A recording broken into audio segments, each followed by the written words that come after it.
You are now listening to the Flurry podcast hosted by Marquise Rawls. Another episode of the Flurry podcast, and this one's going to be a short one because it wasn't a whole lot of boxing, even though there was two very good boxing events that came on. One of them, which was Jamel Herring versus Carl Frampton. I only saw highlights. I didn't see the entire fight because I do not have ESPN Plus, and I may get it soon. But I do have the zone, so I saw and I know I'm going to butcher this guy's name up. Akhmadaliev. I'm just going to call him Ak, right? Ak. Right? That's his name, Ak. He faced Iwasa, and it was actually a really good fight.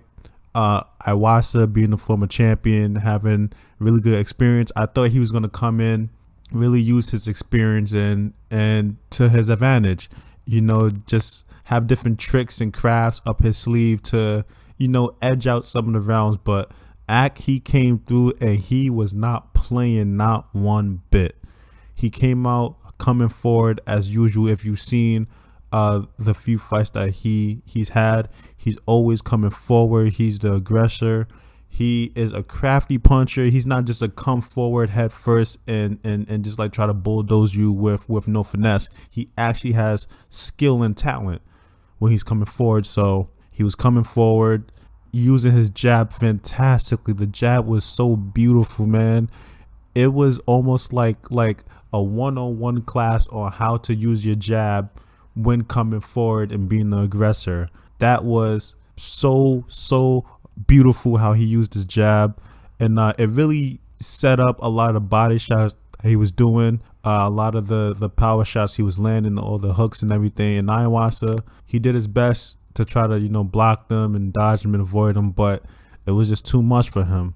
Was around 5 or 6 that the ref stepped in and called the fight off, and up to that point I had Ak winning at least 4 rounds.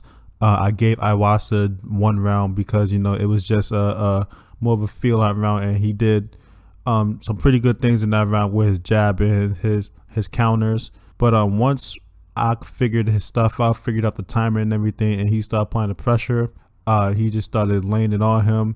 And I'm going to talk about the stoppage as well, because a lot of people have been saying that the stoppage was early. I believe, yes, the stoppage was early, but it's not early because the stoppage isn't early because there was a chance that Iwasa was going to come back. It was early because Iwasa is a former champion, and in that same round, he was getting bludgeoned, but he came back and started landing his own.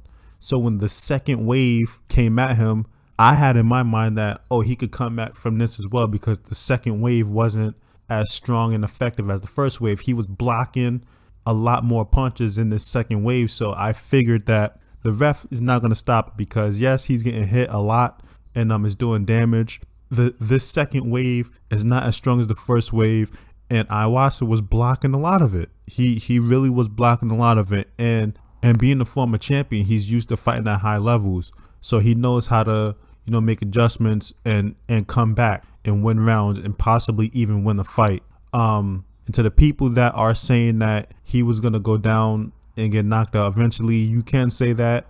Yes, I do believe he would eventually get knocked out. But like I said, he's a former champion who has fought at high levels before. So you can never fully count him out, especially when it was so early on in the fight. I believe it was a 12-round fight.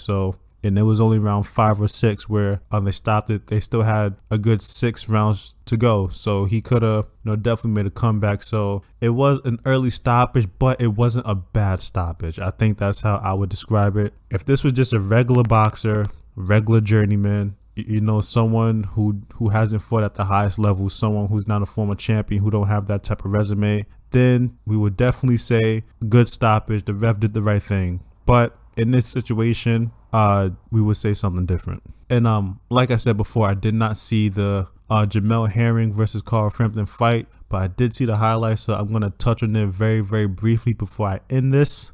I saw the knockout, Carl Frampton retiring, Jamel Herring, fantastic performance from what I saw. Fantastic. The uppercut, mean. The jab, mean. The power is real. And for all them people who's bringing up that past fight where Jamel Herring quit, stop bringing it up. Stop bringing it up. He's with a different camp now. He's training with Terrence Crawford and his team. He's a different animal now. You just saw what he did to Carl Frampton fights at the highest levels every single time. And Jamel Herring did that to him. And you can't even use the excuse, oh, Carl Frampton, he's past his prime. Jamel Herring's past his prime. Both of them old. You know, in obviously boxing and athlete terms, old. So it was definitely, from what I saw, the highlights, fantastic fight. I'm gonna get ESPN Plus and try to watch the entire fight back just to, you know, see the different breakdowns and nuances of the fight and how the knockout came. But moving forward, Jamel Herring versus Shakur Stevenson. That's what I want to see next. I know Oscar Valdez is out there, and they're saying that Oscar Valdez is #1 at 130. But you have to remember, Oscar Valdez versus Miguel Berchelt was his first fight at 130. His first one. He beat Berchelt. I think after this, he should just go fight a quick little mandatory. Fight a quick mandatory, then come back and fight the winner of Stevenson versus Jamel Herring. But hey, what do I know? I'm not a boxing manager. I'm not a boxing promoter, so don't take my advice. But that's it for the podcast. I'm out. Peace, King. You were just listening to the Flurry podcast hosted by Marquise Rawls. Come back for the next episode or go back and listen to the previous ones if you haven't done so.